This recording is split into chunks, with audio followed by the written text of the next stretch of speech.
Okay, now we're good.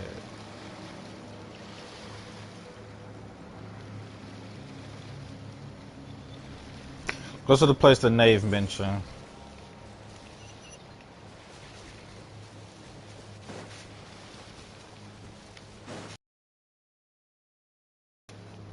Here, this will serve as a good spot to cross.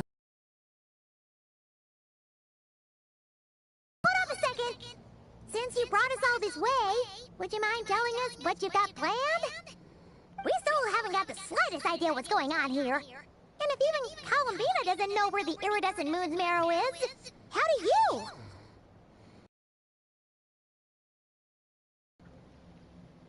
A member of that clan or a descendant of some nature. Simple. Because I am an inheritor of the royal bloodline of the Crimson Moon. And one of the last surviving embers of the Two Worlds' flames. Huh? Yep, called it. Are you serious? Isn't you're a descendant of that Crimson Moon dynasty we were just talking about? The one from ancient Conria? I mean, hell, we did fight her. She powerful as shit. Your surprise is understandable. I was also taken aback when I first learned of it. But the more I thought about it, the more I realized the signs had been there all along. When I was young, I discovered I could wield a very special kind of fire. It coursed like blood through my veins and smoldered away inside my nerves. What's more, whenever I experienced strong bursts of emotion or drew too deeply on this power, it was like some kind of presence within the fire would begin to gnaw away at me, consuming me from the inside out. Exactly. That is why my hands are like this too. At first, I saw it only as a curse. Wait, But so once her I hands became are a actually harbinger, black? the I thought that gesture was a glove. apprised me of the truth. The Jester, I think he's the second of the Fatui Harbingers. Together with my own investigations over the past few years, there are several things that I have gradually come to understand. For instance, take the so-called Crimson Moon. In truth, it is nothing more than the shattered remnants of the iridescent moon, fused with the abyss to prolong its lifespan. Since this blood flame was bestowed upon me by the Crimson Moon, it is a fusion of the iridescent moon's former power and the corruption of the abyss. You all understand the nature of the abyss well enough. I draw upon its power, and in return, it hungers for my soul. This strange blackness is the mark of corruption it has left behind. If I recall correctly, you once told me that if the corruption ever made it to your heart, you'd become a completely different person. Yes, and that's the reason I'm always careful not to push my power too far. It's essentially a never-ending tug of war. Makes sense. Whew.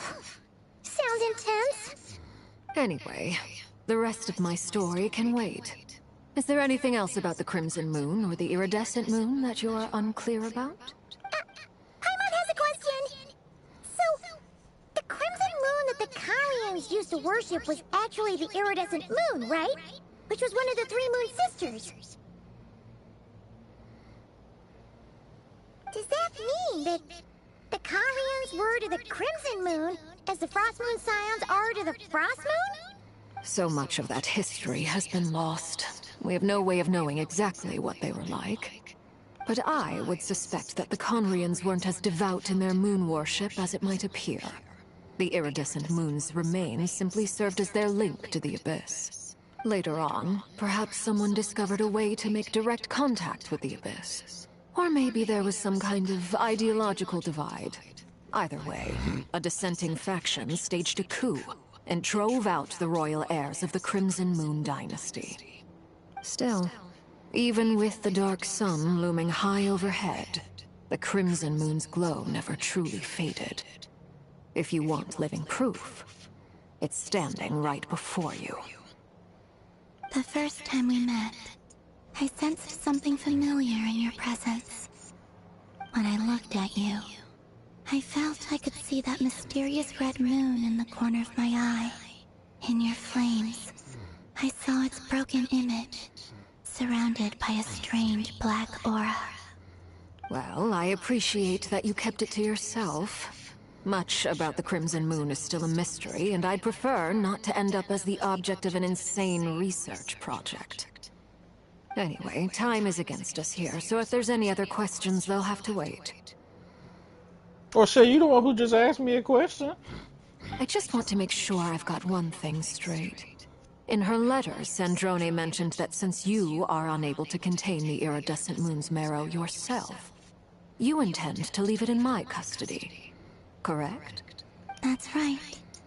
For now, it's the only way I can pay you back for your help. The iridescent moon is already part of who you are. So with its marrow in your possession, you'll be Oh no, even she more don't need powerful that. than before. She already as powerful as she is now. Deal. Then let's get started. Get what started? What does this place have to do with the Crimson Moon? When I first became a Harbinger, the Jester gave me a book called Paranhari, also known as Leobranto Inamorato. What? You should be able to buy a copy next time you're in Fontaine. It's a love story set in the Crimson Moon era. But setting aside the tangled romances of its characters, it also records a few interesting details. In the Crimson Moon era, or so the story goes, there was an orphanage that received children from beyond the bounds of this world, and subjected them to a peculiar induction ceremony. Beyond the bounds of this world? For real? And what kind of induction ceremony? The Crimson Moon Sages looked beyond this world for beings with powers that surpassed the gods. But fearing they might lose control, they subjected these children to a process of refinement.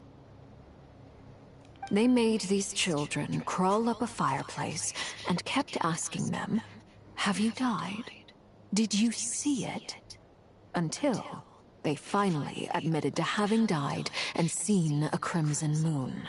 The adults embraced the children who passed the ritual, telling them, "Within the fireplace, you have traversed the flames between two worlds. Here and now, you are born anew." The book leaves much unsaid, but I suspect that this was their way of branding the children they had enrolled, leaving an indelible mark upon them so that they would forever live in the Crimson Moon's light. That explains why I can't sense the Crimson Moon's marrow in this world. It makes sense that it would be sealed in a special space that can only be accessed temporarily through some kind of ritual. There's no fireplace here. Do you see a chimney anywhere? Oh, Not that kind of are we supposed fireplace. to build it ourselves? Okay, fine. Paimon will go find some bricks. That won't be necessary. The fireplace is purely symbolic. The key to the ritual is crossing the flames between two worlds. In other words, the flames that burn within me. Those burned away by such flames leave behind a kind of ghostly afterimage in the world. In the days of Conria, people believed they could be used to bridge the gap between the two worlds of life and death. In short, I can open a passage to that space for you. That's the easy part. The catch is I'll need to stay on this side to keep the passage open, so I won't be able to come with you. Once you're inside, you'll have to find your own way. Understood. Very well. Then I'll open it up. Traveler, spare me a little more moonlight if you would. I may need it.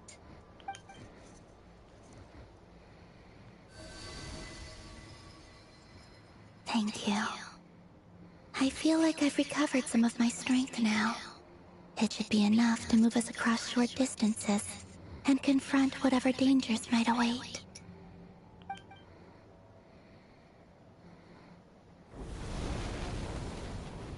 Mistress of the seven hues of ages past, great mother of the present, crimson-clad sovereign of the two realms, by fire severed, by fire renewed. I offer myself now and beseech your descent.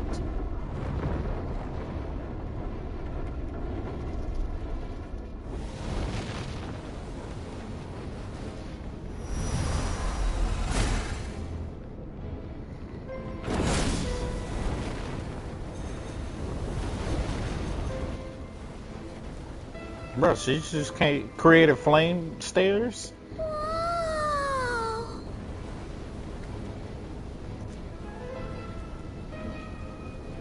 One word of advice. As you're crossing over, no matter what voices you hear, do not answer. Got it! I sense a sinister gloom inside, but also the familiar light of the moon. I feel that I am about to meet an old friend who has changed beyond all recognition. All right, let's go.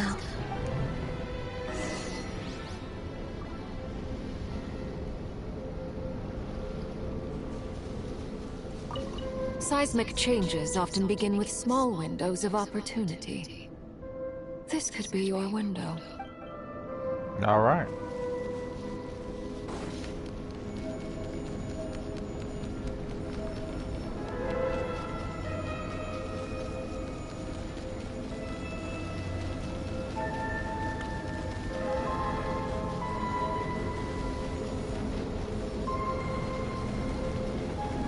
Merciless.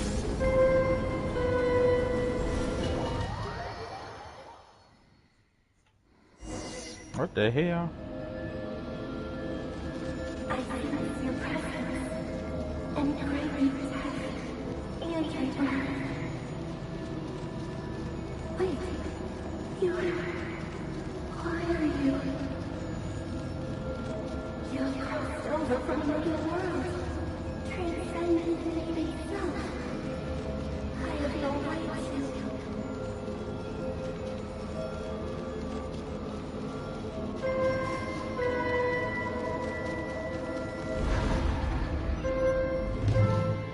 Hey! Look up at the sky! A red moon! This must be the spot, right? Is that the abyss? It's practically filled the entire place! What now? The hell you asking me for? How the hell am I supposed to know? What a tragic sight. Fragments of your broken body, seized by the abyss, and hung up aloft like mummified remains. Iridescent moon. Was this truly what you wished for? Careful! There's something spooky about this place. Feels like something is lurking in the fog. I'm right behind you. Whatever you do, don't run up without her.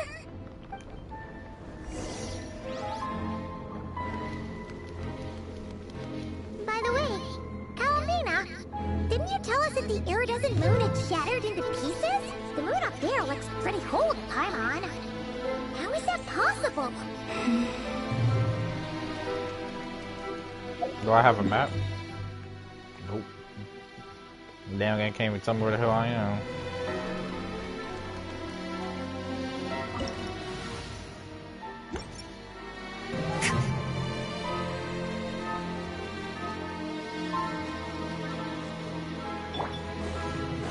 No, my sword!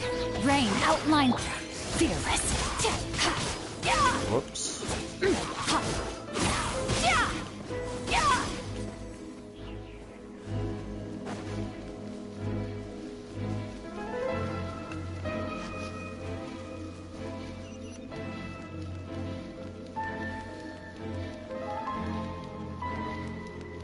Oh, this side is shattered. Just like I thought. It was only a facade.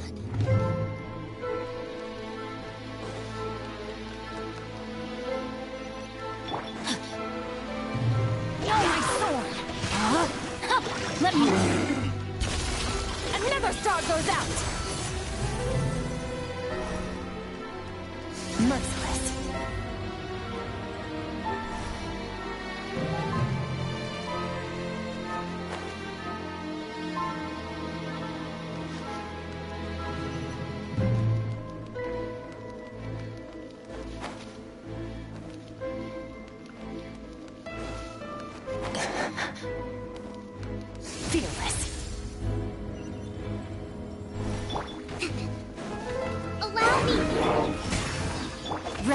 outlines your fate. Into the void!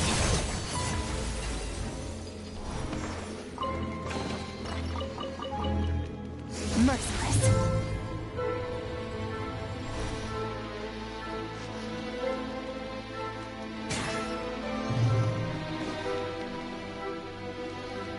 Merciless.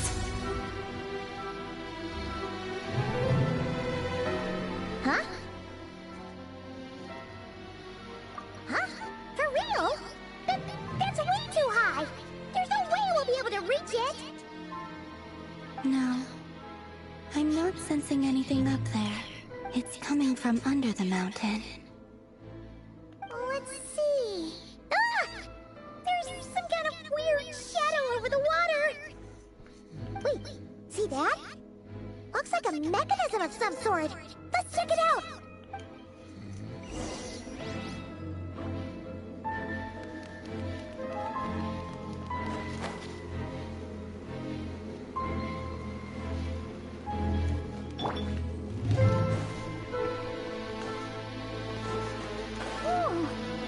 Looks like a device from the time of Kalia.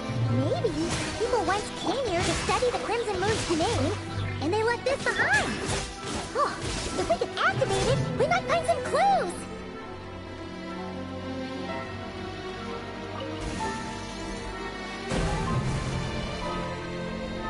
Oh, it's kind of locked right now with Abyss of Power. So now I gotta find 2 more like that. Hey, look at that! Now that the mechanism's running, the shadow in the water looks different. Do you think these mechanisms might be the key to unlocking the secret? Let's try to find more of them! Felindis, we'll leave the rest of the research in your hands. We'll be heading back now. I hope this isn't ruining date night. Mind your own business. Just leave me some snacks on the table. Felindis? Is that Riru's girlfriend? How come we're hearing her voice here?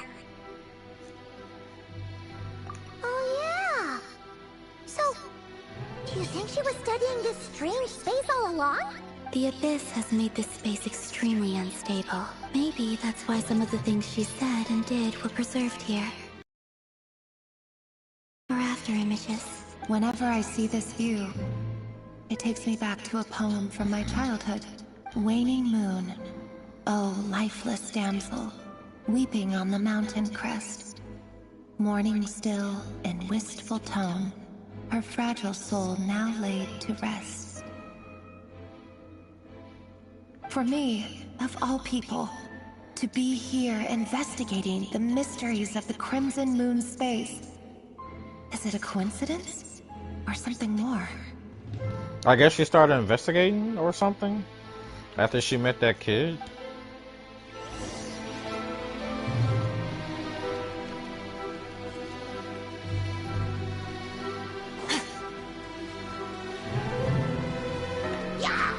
Extinguished!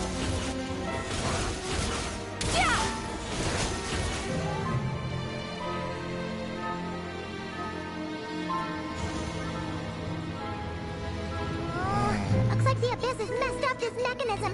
We need to find a way to get it working again. Let's see if there are any other devices nearby.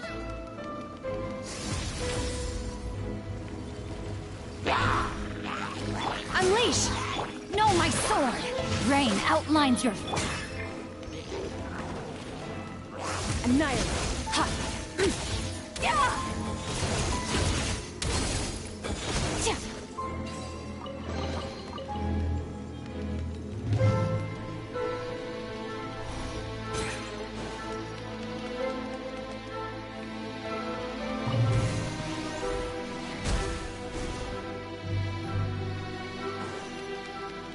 Merciless.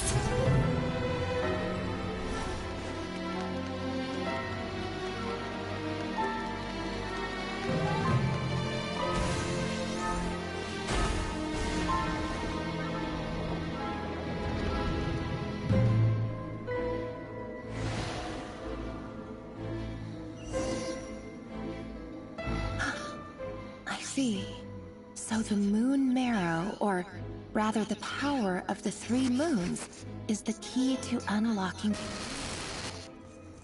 One more time for me? If it really does exist, then maybe this madness can finally be put to an end.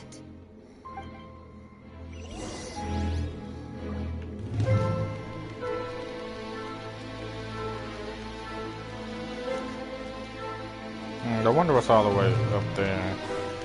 Fearless.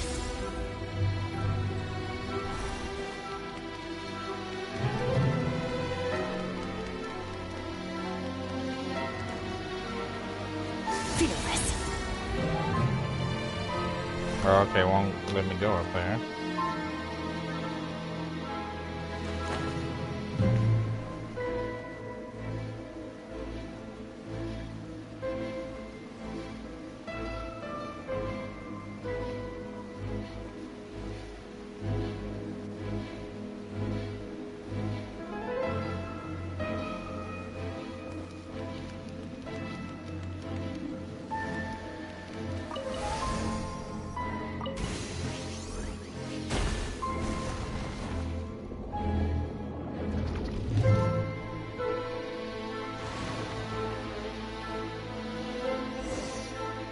Okay, now it's the reflection of the moon.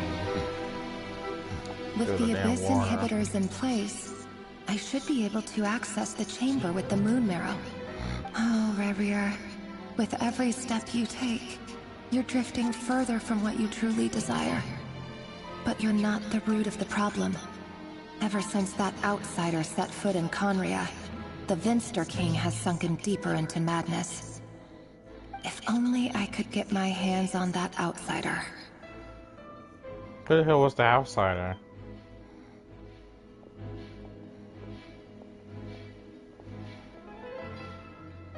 Hey look! The moon's reflection is back to normal! Olympus's voice mentioned a chamber with the moon marrow. Do you think maybe it's hidden in the moon's reflection? It must be. Shit, we're about to For find out. within it, I sense the fragile aura of a dying soul. Then there's no time to lose! Let's go!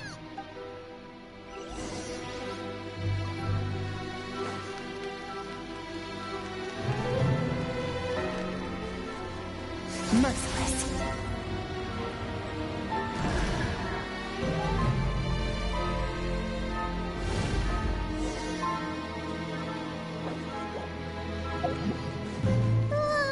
These things are so creepy! Looks like we'll have to destroy them if we want to get to the iridescent moon's marrow!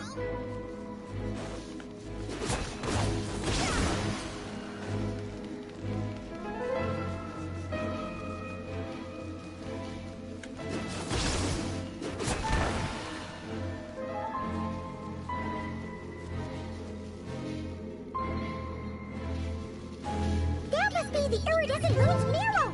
Oh, we'll need to destroy these things before we can reach it!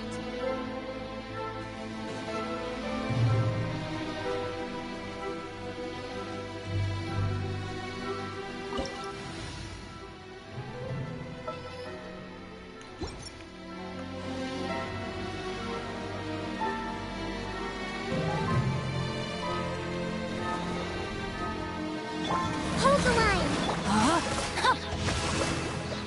Manifest! Cryo incarnate!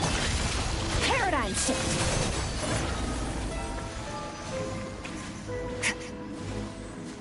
Start!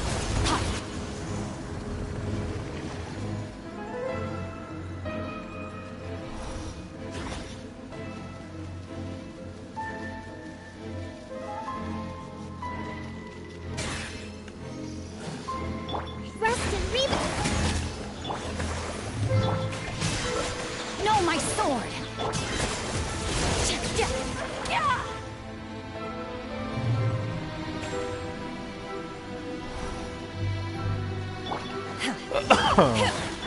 Damn it. Allow me! Extinguished!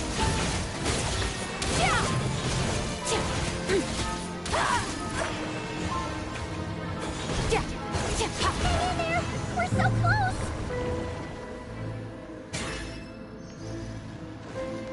I mean, this shit is not gonna go well. This is just too smooth.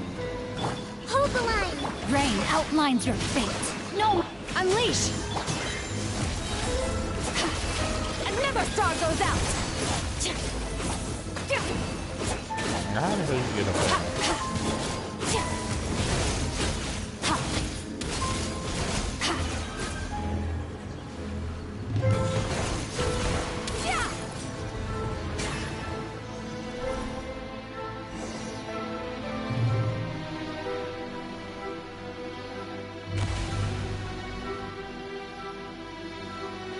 That damn thing look corrupted as hell. We finally did it! The iridescent moon's marrow, still burning away like an undying flame, yet now contaminated by the abyss. It has taken on a new form entirely. If we can purify the abyssal power within, we should be able to obtain its untainted essence. I got this.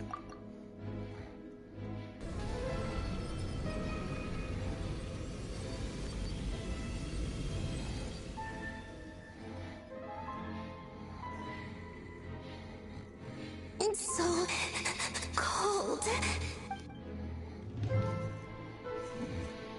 Did that damn thing just talk? You? Are you here? Huh?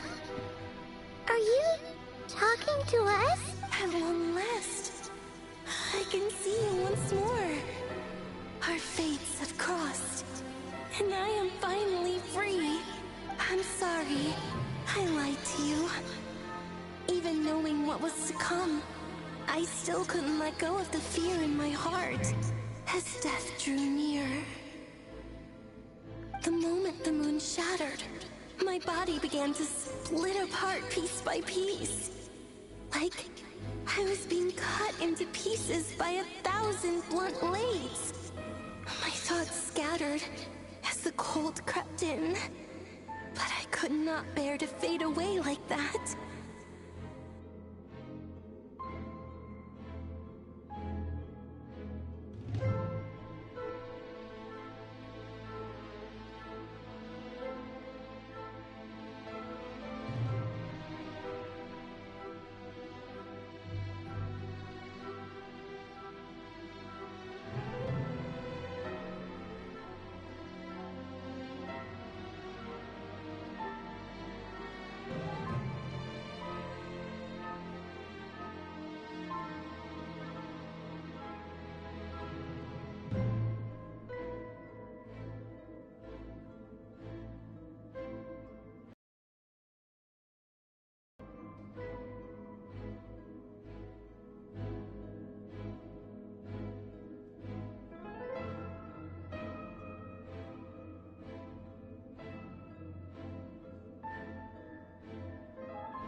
was it that brought you to us?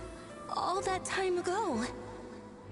If only I had possessed your courage, then I might have been spared this torment, more painful than death. You look so puzzled. That's how I felt too, when I first saw you. But trust me when I say that everything happens for a reason. Farewell, Hypo.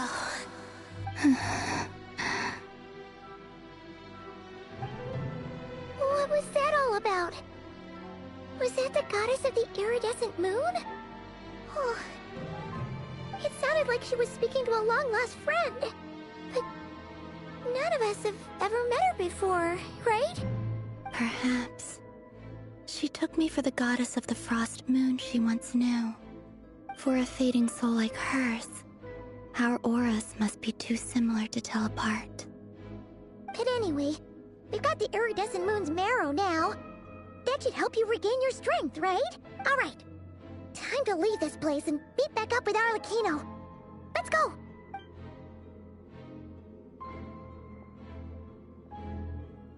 That's odd. This place looks different than when we came in. Waning moon, Huh? oh lifeless damsel. Oh.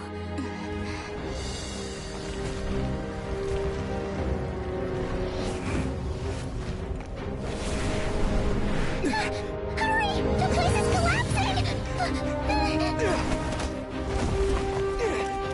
It wants to trap us here. Who's it? The Abyss? Now we've taken the moon marrow. All that's left here is a dark will. It will show us no mercy.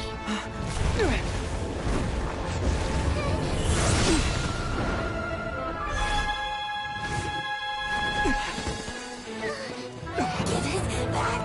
The crimson moons! My marrow! My heart!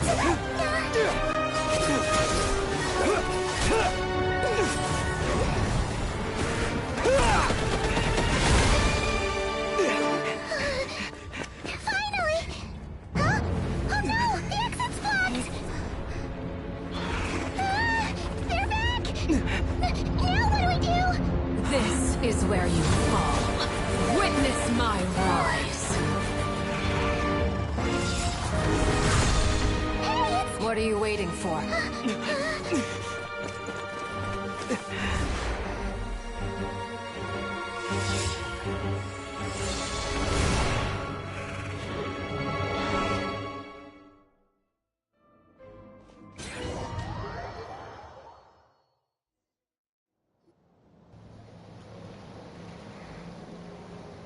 Came back just in time.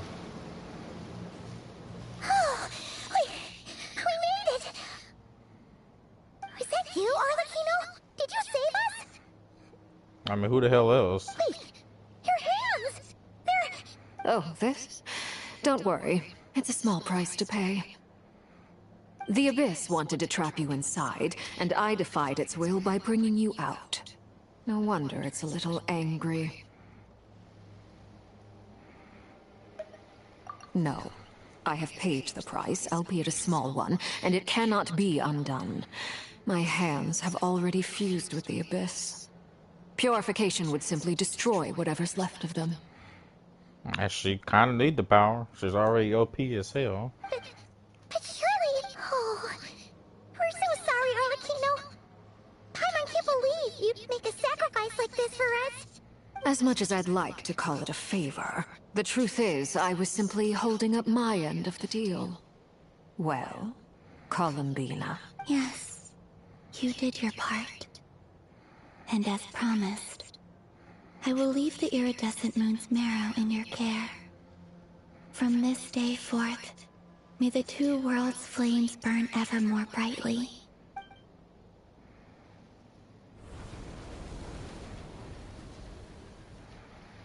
I'll take that as a blessing. Well, she just got more OP. Now, Columbina, give me your hand. Accept this moonlight I offer in return.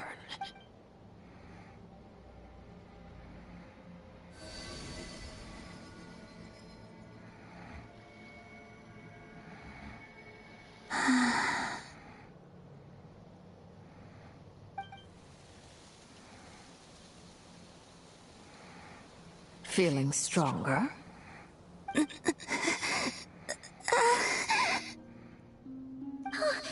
Columbina, are you okay? I'm fine. Our powers are a little at odds, that's all. By the Frost Moon's authority alone, wielding the power of the other moons was always going to be a stretch. Still, I think it's fair to say that your strength has returned. At least to the level it was at as Third Harbinger. So she was powerful before, and then she came here and just lost all that power, and now she's back up to Still that not level. enough. There's no way I can hope to challenge Rayrier like this. Just one more ray of moonlight, if you would. It's okay. I can take it.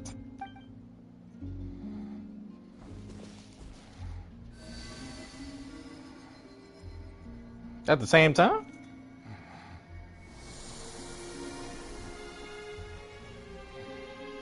We're from purple to blue. How about now? Fighting fit? At the very least, I won't have to stay hidden like before. I want to see him gone from Not Cry. The Rayrier of Solnari and his wild hunt must be sent back where they belong. Well, it's good to have something to aim for.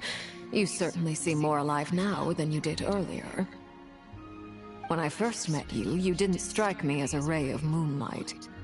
More like a wisp of fog drifting in from who knows where, ready to scatter at the first sign of a breeze. But now, you're full of vitality. Just like the Frost Moon, once the brightest of them all. May you keep shining, Columbina. This is who you are. Thank you. Look after yourself too, Arlecchino. I know you have plans of your own, and that's why you're always seeking to grow stronger. Yeah, with that damn moon mirror, she definitely twice as OP. But whatever you're after, don't let the Abyss take a hold of you. I do not wish to see you go down the same path as Rayrier. I appreciate the concern, Columbina. Although perhaps it's time you took a new name. A new name? Kutar, the Moon Maiden, Columbina. They're nothing more than code names. They describe who she is and the roles she's played, but they're not her real name. What's her real name? We often use code names in the House of the Hearth, too.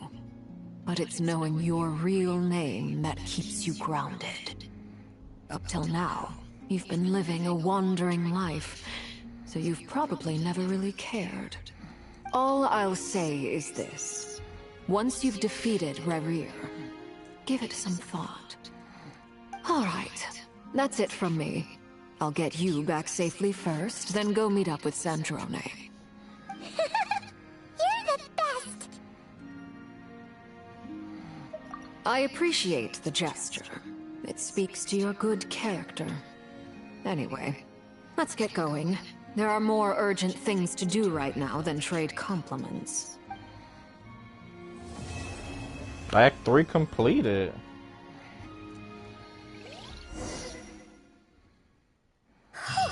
It was a close call, but we got the iridescent moon's marrow and restored Columbina's strength. And that's all that matters. In other words, mission accomplished. Paimon wonders how everyone else is doing.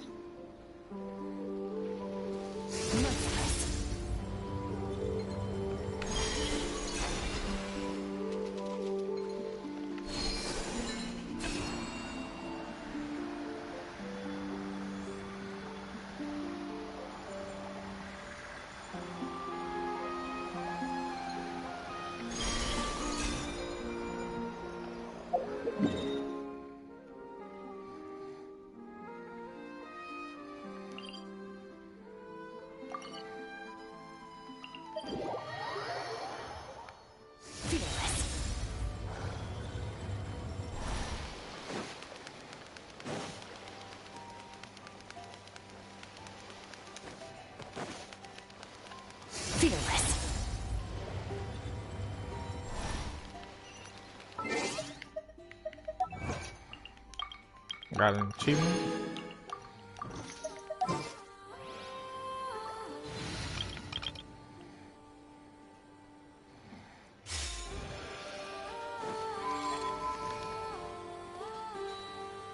Oh, do you think the others are making good progress? Hope it's all going smoothly. Oh, hey look! They made it back as well!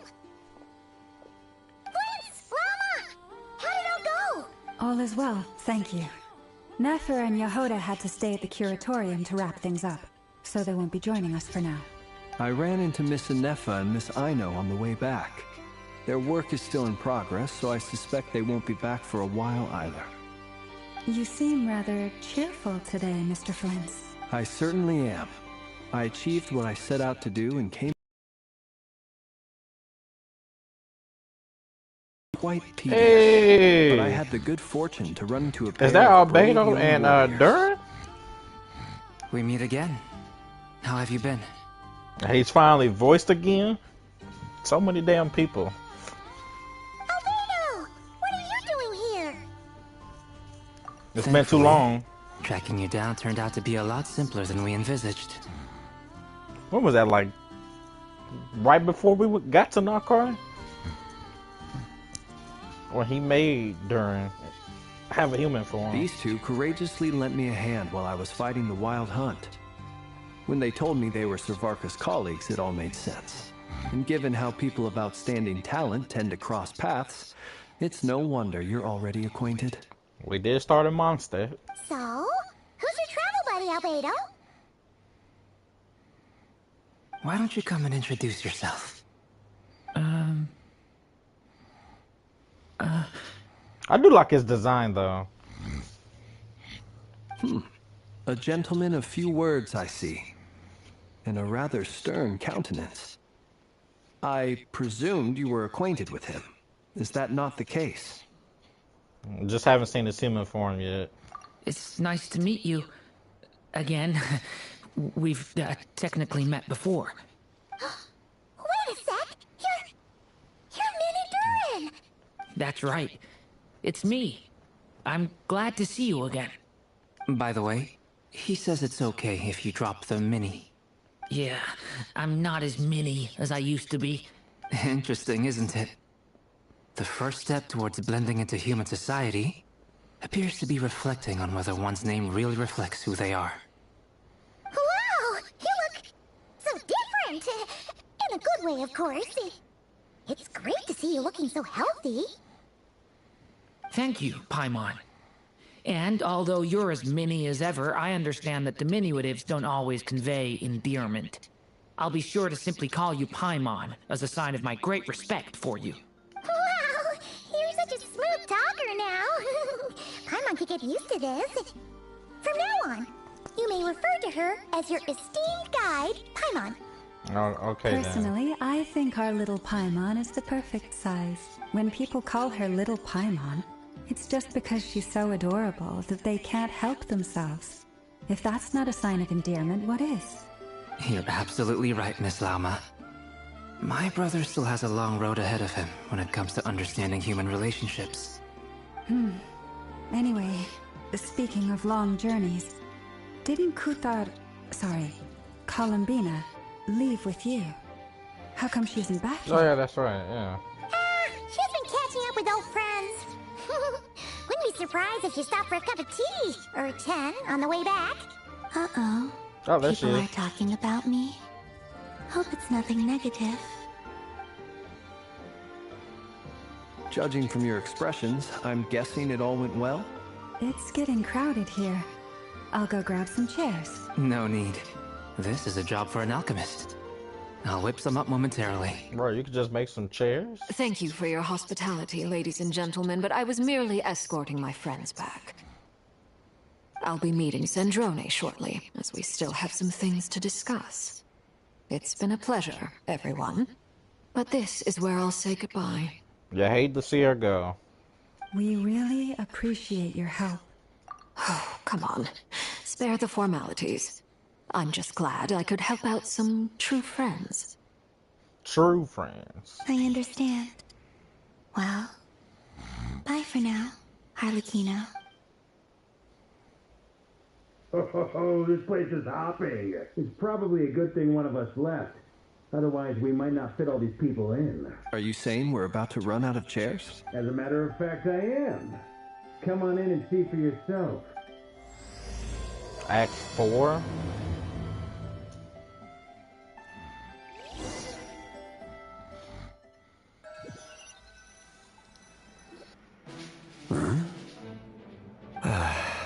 Yo, Dainsliff is here. Damn. So many people. And his voice is back too.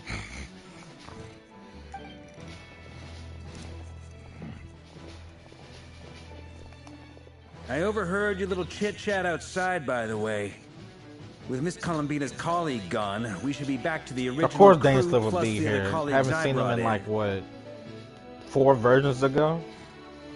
Though, it looks like we have another new face.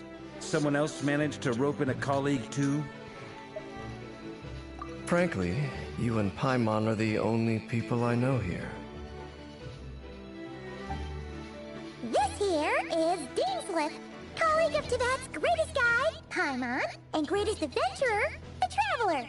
Well, not exactly colleagues, more sort of friends. When someone else jumps in to do the announcing, you know you're speaking to someone important. Let's hear what he has to say.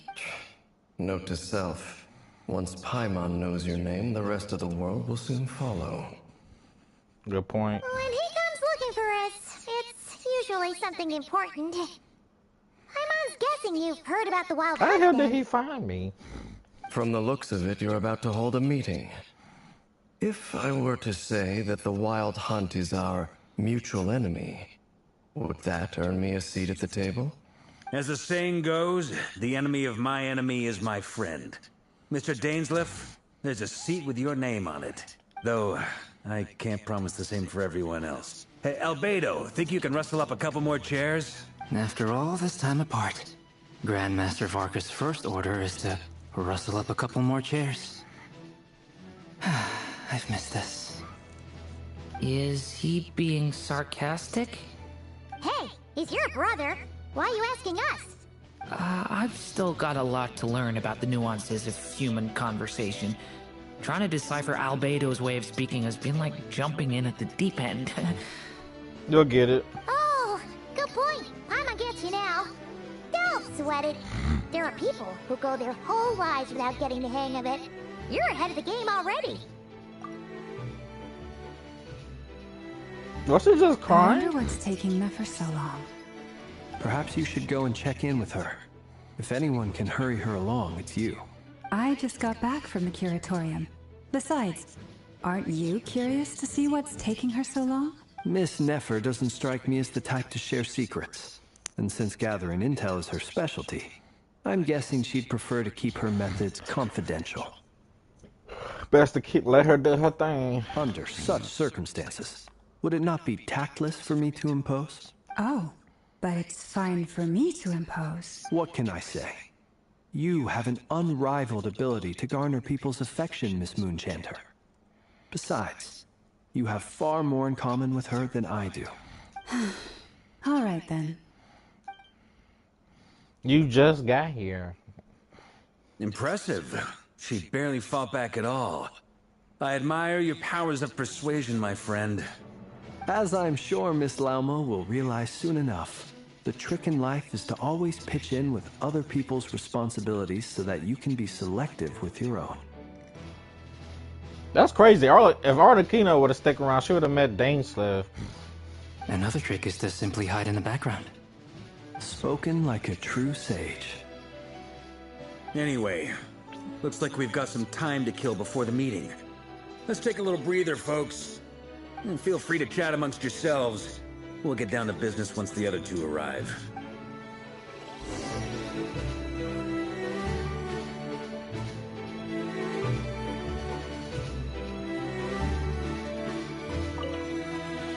You're both awfully quiet. Why don't I start us off with an icebreaker? Much obliged. Have either of you ever had your portrait painted? If not, I'd be glad to help. That sounds like a lovely idea. You know how to paint, then? I dabble occasionally. He's an excellent painter. Tables, chairs, people, dragons, you name it. He'll paint it for you. I'm flattered. If I ever get the chance, I'd like to give it a try myself. I'll bear that in mind. Anyway, how about you, Durin? What sort of portrait would you prefer? Oh, I'd be fine with anything. Whatever style feels best to you. Very well. Then I'll play it by ear. You can replicate any style I want? I can try. If you show me a sample, I'll do my best to match it. Thank you. In that case, I'll dig up some reference material for you.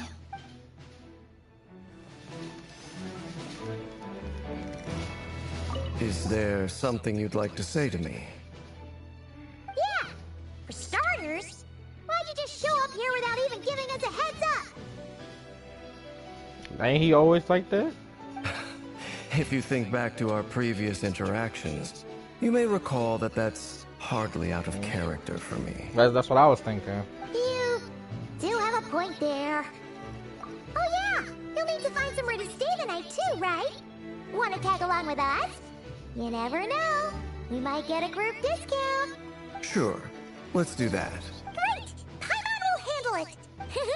And in return, we can get Dainsliff to be our very own personal bodyguard. If that's what you had in mind, you should have said so sooner. I'd be happy to help. Oh, okay then. Paimon was only kidding, but good to know. Anyway, since we're all here together, we might as well watch each other's backs. That's just what friends do, right? Indeed. Thank you.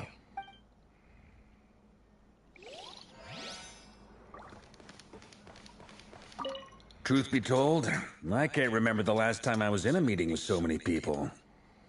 You're not alone there, my friend. The Lightkeepers also struggle to bring everyone together for a serious discussion.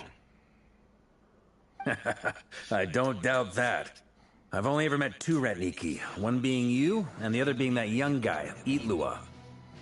Itlua is a good apple. I'll give him that. He's kind, honest, and regularly delivers supplies to my lighthouse. A true Ratnik to the core. In that sense, he puts me to shame. So you're what? A fake Ratnik? That's what it sounds like you're saying. But I get the feeling that's not quite what you meant. Come on, why the awkward silence? Sorry. I'm not even gonna bother trying to hide it. You've known all along, haven't you, my friend? Now, that was an awkward silence. Let's just keep this between ourselves. I am so confused. Probably best if Itlua doesn't know, huh? That goes without saying. Gotta be careful what you share with youngsters, after all. Anyone else in the know? Let me guess. The Traveler and Paimon? I'm standing right here. It's dangerous being too sharp for one's own good, you know. Then, in the name of the Animo Archon Barbados himself, I swear, your secret's safe with me. Barbados. When we went for drinks, you said that you and Barbados were practically best buds. In the light of that claim, do you really expect me to take your oath seriously? Of course. Just as long as you don't go spreading around the fact that I'm close with Barbados, all right? Fair enough, then. Nothing like a bit of mutual leverage to seal the bonds of friendship.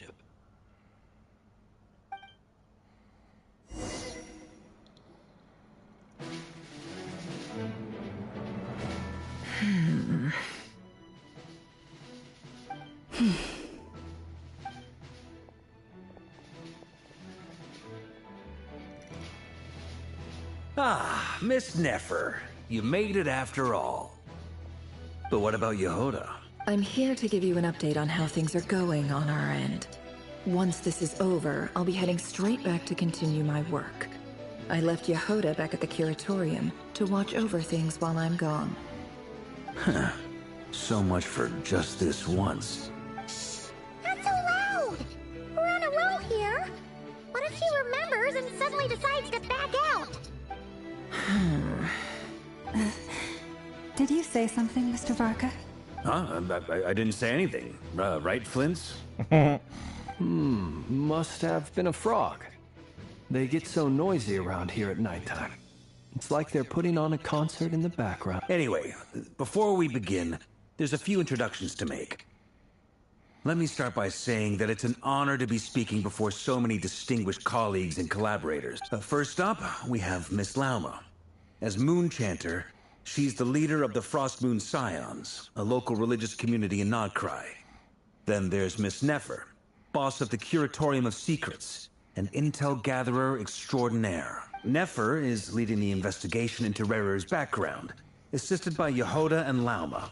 From the little I've heard, they're making some great progress. Over here, we have Mr. Flintz. Why is he introducing everybody like we don't know everybody? Abandoned lighthouse.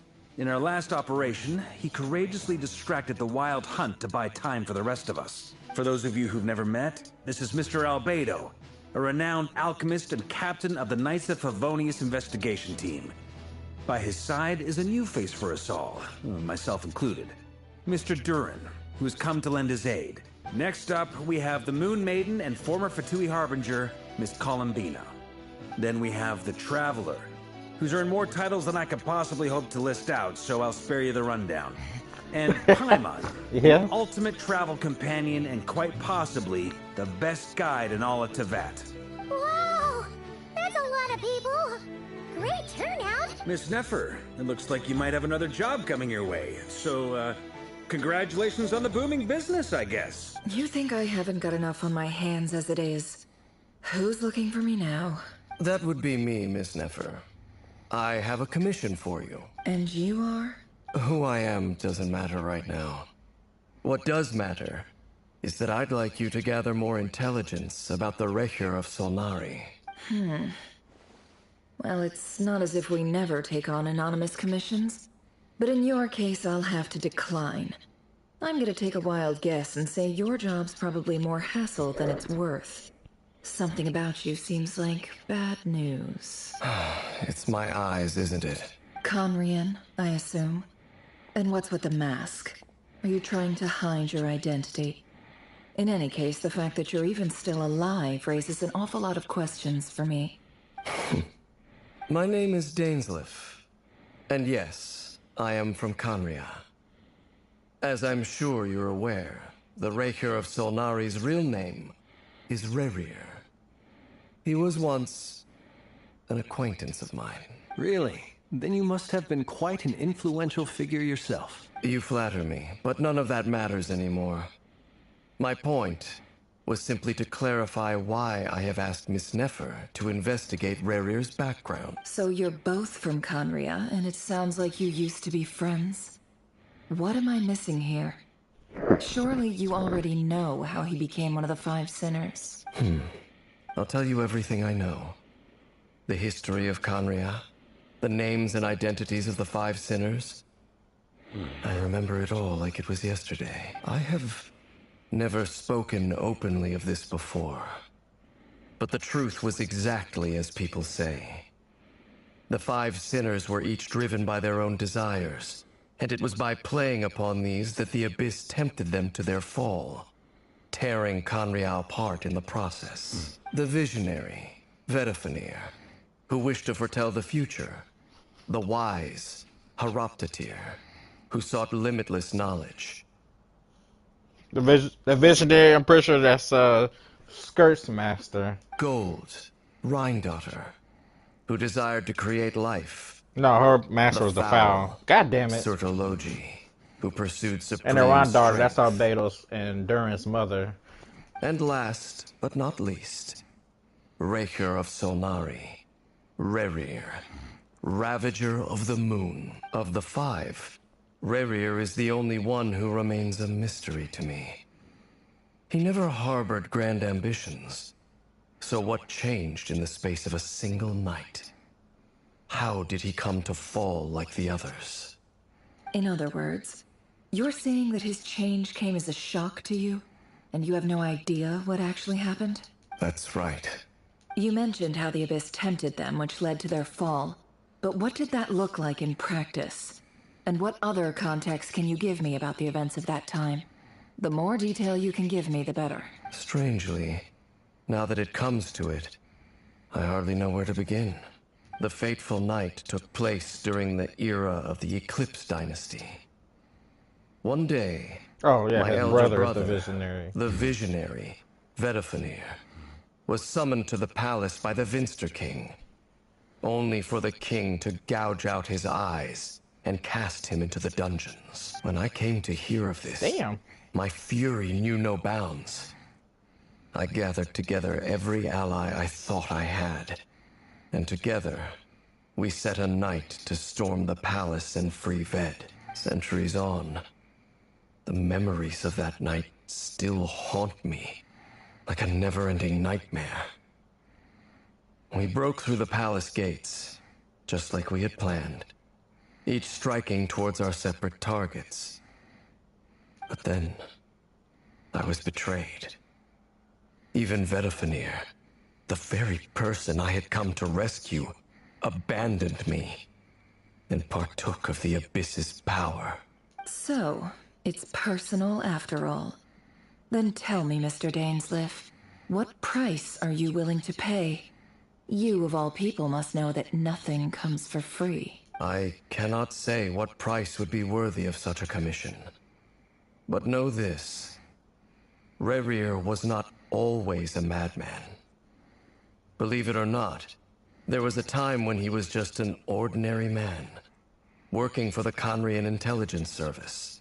Uncovering the truth of Rerir's past is the only way to unravel this mystery. But before you decide if you will accept my commission, I will tell you more about him. Enough, I hope, to help you plan your next move. Sounds pretty good to me. Feels like we just flagged down a random passerby, only to discover he's actually a master strategist who has a score to settle with our enemy. Can I borrow your halo? It could be useful in the lighthouse. Hey, enough with the wisecracks! Besides, isn't that lamp of yours bright enough already? Relax. It was meant to be a compliment. If that was a little over the top for your liking, I'll make sure to tone it down next time.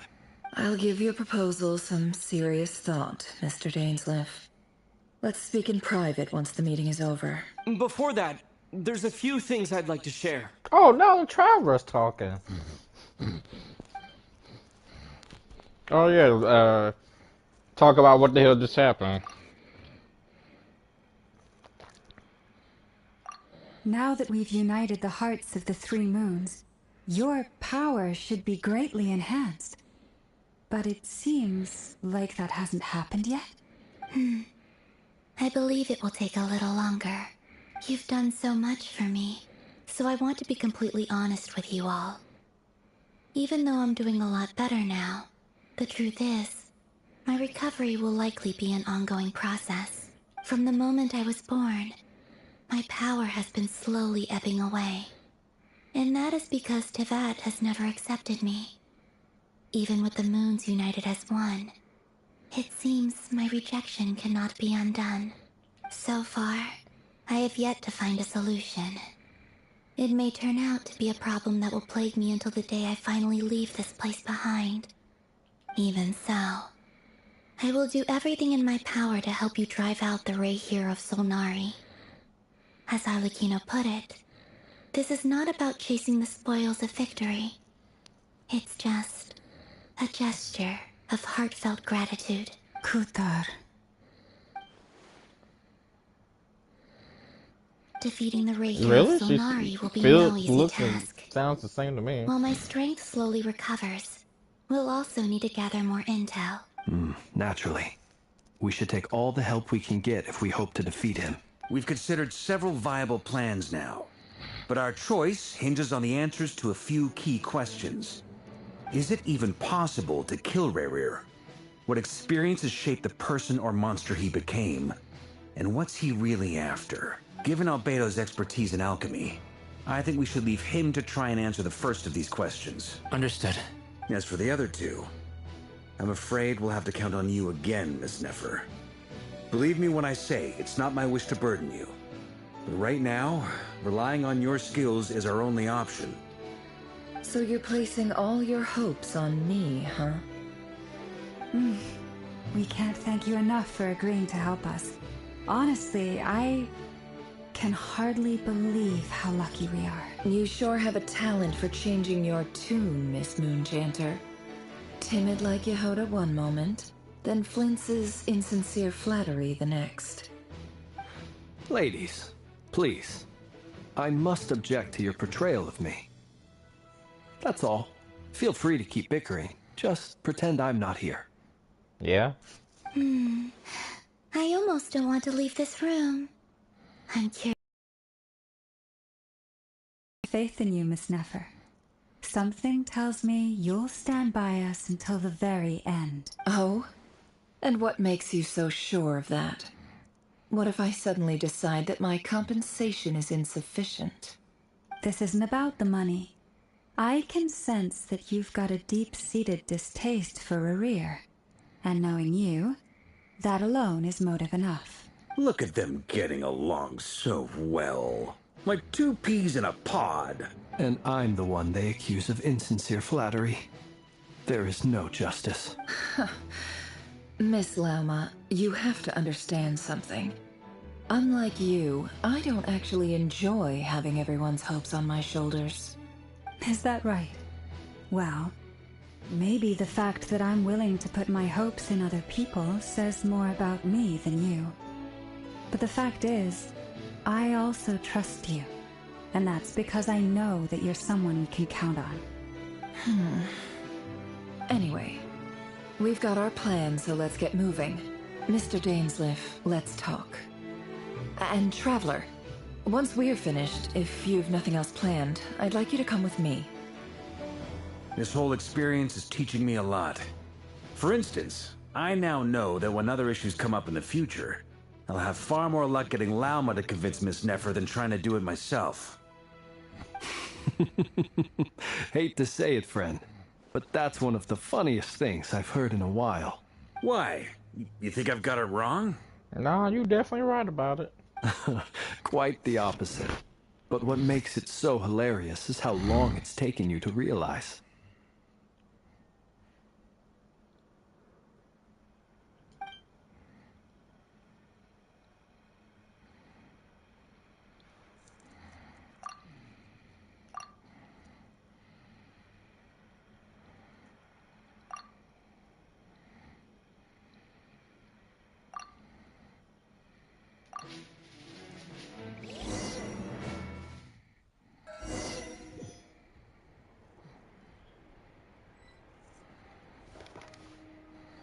Yeah, they just fast traveled me here.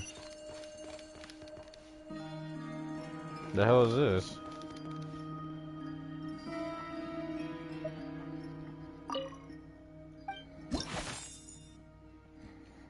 Gaming.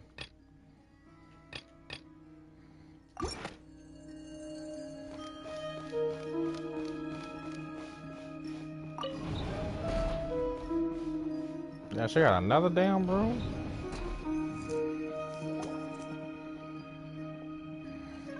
Thank you for waiting. It's okay. We actually used the time to help Dainsliff get a room at the hotel. That's very considerate of you.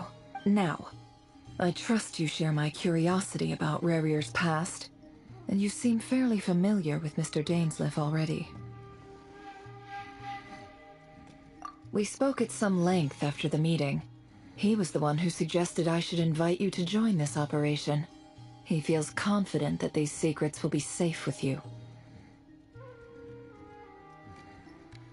Dane has a lot of faith in us, that's for sure. Likewise. I appreciate that you got right on board without interrogating me about why I invited you. It shows that you trust me to explain everything in due course. That's because we know what you're capable of. We appreciate you too, Nefer. You might have been forced to help in the beginning, but this time, it was your choice. That's one way to put it. Another is this, that once a decision's been made, it's set in stone. After that, my only goal is to see it through. Alright, so here's how it is. I'm going to access Rerir's thoughts again using my confidential method. Now, I'm sure you've seen things like this before on your travels, so you're surely well aware of how dangerous it can be. Oh yeah. The reason I've gathered you all here is to ensure my safety during the proceedings. I plan for us to enter the fragment of his consciousness together, and once inside, I will focus on searching for information. Think of this as a diving expedition into someone's brain. If I'm the diver, you are my safety equipment, tasked with keeping me alive while I'm under the surface. Once the ceremony begins, we will all be spying on privileged information. But in the interests of safety, you must remain absolutely silent at all times. We will discuss our observations after the ceremony has... Lastly, any individuals of a weaker constitution are advised not to partake in the ceremony. In any case, Paimon has her own job to do, which requires staying in the room, but not joining the ceremony.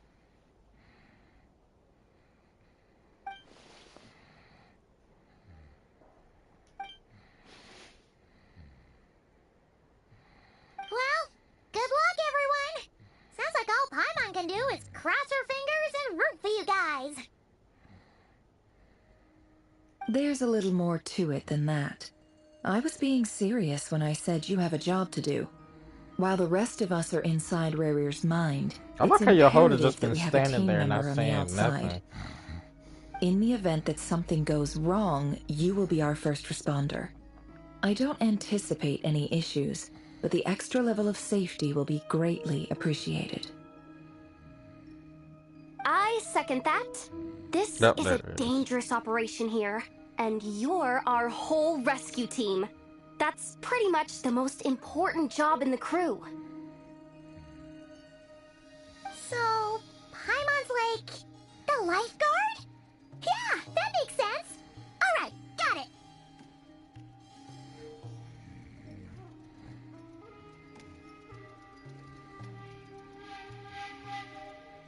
Good. Please, take a seat. We'll get started momentarily.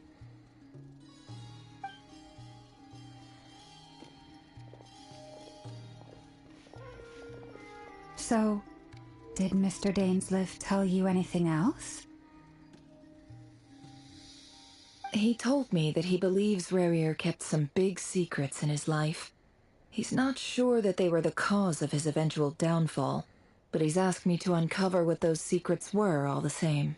But surely you're not planning to go through with this, no matter the cost. If you think that, you'd be overestimating me. I'm a businesswoman, not a mercenary. But I do have my own professional reasons for taking this job. You think I'd turn down the opportunity to get a first-hand glimpse into Conrian history? No chance. Yeah, that's true. Well, as long as you don't let morbid curiosity get in the way of safety concerns, we're good. We'll do whatever we can to help you. You're such a killjoy.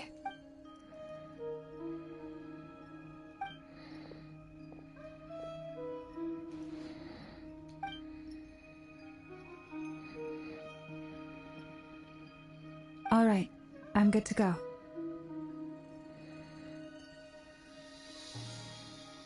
Oh yeah, we weren't with her last time.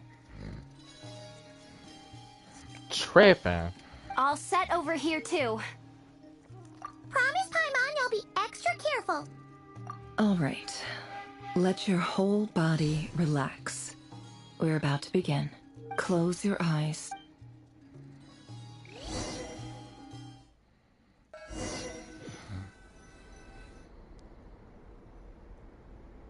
Phew. Could this be his office? Pretty standard setup. Bookshelves, paperwork, files. According to Dainsliff, Rarir used to be an intelligence operative. Chances are there's plenty of top secret intel stashed away in this room. Is this where you keep your secrets, Rarir? Can't say I'm not looking forward to this.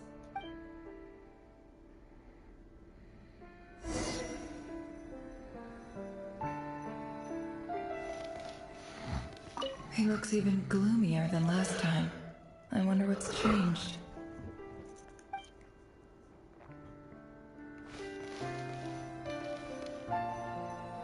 He looks even gloomier than...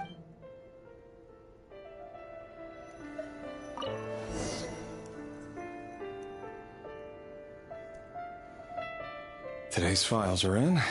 Time to wade through them, just like usual.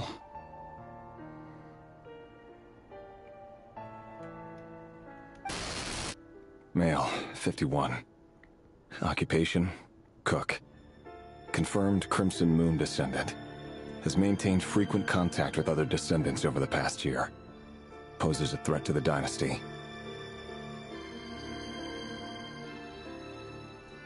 Neutralized.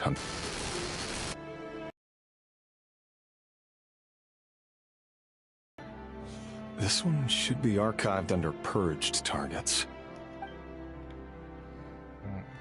Yeah, they got me doing this man's paperwork. Female, 23. Occupation, office clerk. Confirmed Crimson Moon descendant. Has maintained frequent contact with other descendants over the past year. Poses a threat to the dynasty. Neutralized.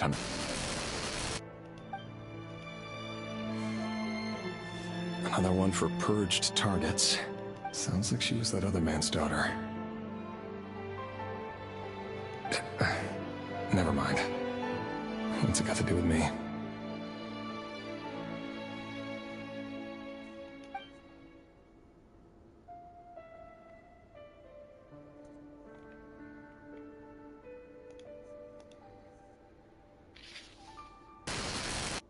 Male, 40. Occupation, teacher. Confirmed Crimson Moon descendant.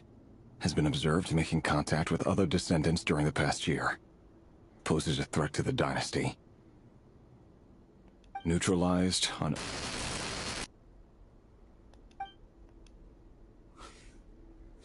Just another nobody for the archive. Damn. Come to think of it, I remember surveilling this man. A case like his never would have been considered a priority in the past. Huh. He barely even interacted with other Crimson Moon descendants.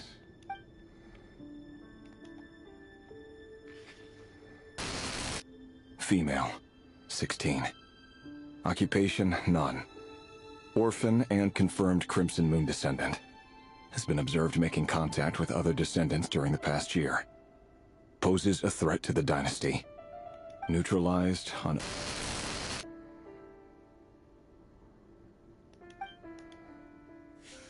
Is that like a date? Filed. I have no recollection of this girl. None whatsoever. She doesn't seem to be anyone important, but then again, how many of them really are?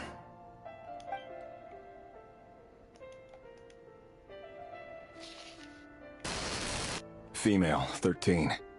Occupation, none. Orphan and confirmed Crimson Moon descendant. Has been observed making contact with other descendants during the past year. Poses a threat to the dynasty. Neutralized on... Filed.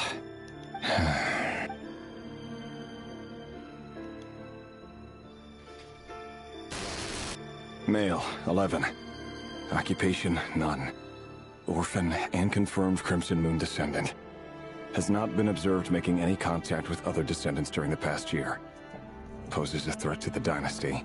Neutralized on...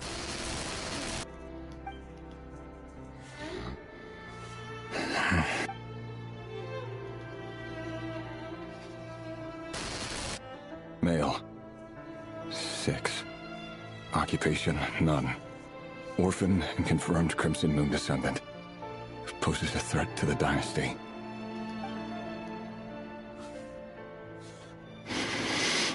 It's funny, isn't it?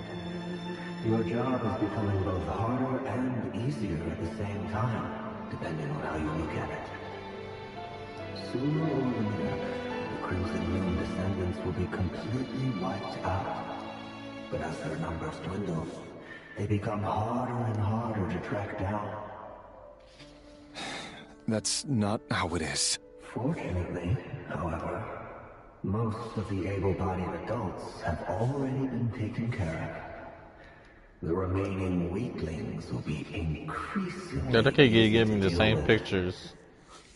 No! No. My job is to ensure the survival of the Eclipse Dynasty. And the only way to do that is by eliminating any and all potential threats. It's a perfectly legitimate line of work. Every single one of my colleagues can attest to my fairness. And if my friends were aware of the facts, I know they'd back me up too. Assuming, of course, that they were aware of all the facts.